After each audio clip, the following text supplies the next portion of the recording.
Have you ever pondered what it means to be a child of God?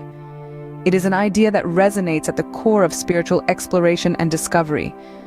This journey begins with understanding the profound implications of John's words in the Bible, specifically verses 12 and 13 of chapter 1. John elucidates, "But as many as received him, to them he gave the right to become children of God, to those who believe in his name, who were born not of blood, nor of the will of the flesh, nor of the will of man, but of God." To believe in his name is to accept the divine love and grace that he extends to all, is an invitation to a spiritual rebirth. This rebirth is not one of flesh and blood, but of spirit, of faith. It is a transformation that transcends our physical existence and connects us to the divine. Being a child of God is not about a physical birth, but a spiritual rebirth.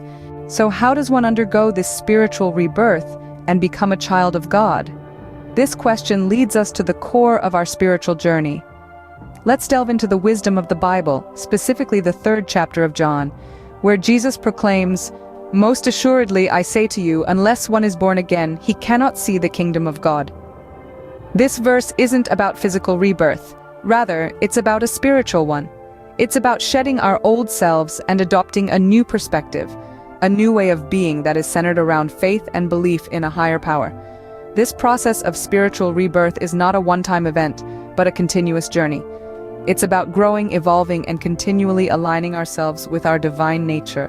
It's about cultivating a deep-seated faith and belief that guides our actions and shapes our understanding of the world. And this is how we begin to see and understand the kingdom of God. Faith and belief are the keys to being born again and becoming a child of God. What does it mean to live as a child of God? This question is more than a philosophical musing. It's a call to a life filled with the divine spirit, a life that carries both blessing and responsibility. As children of God, we are guided by the Spirit. The Bible, in Romans 8, verses 14 to 16, beautifully encapsulates this. "For as many as are led by the Spirit of God, these are sons of God. The Spirit himself bears witness with our spirit that we are children of God." Being a child of God isn't just about identification, but about transformation. It's about being led by his Spirit, reflecting his love, and embodying his values. And as his children, we're not just followers, but heirs, heirs of God and joint heirs with Christ.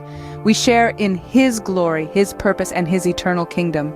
As children of God, we are heirs to his kingdom and are called to live in his Spirit.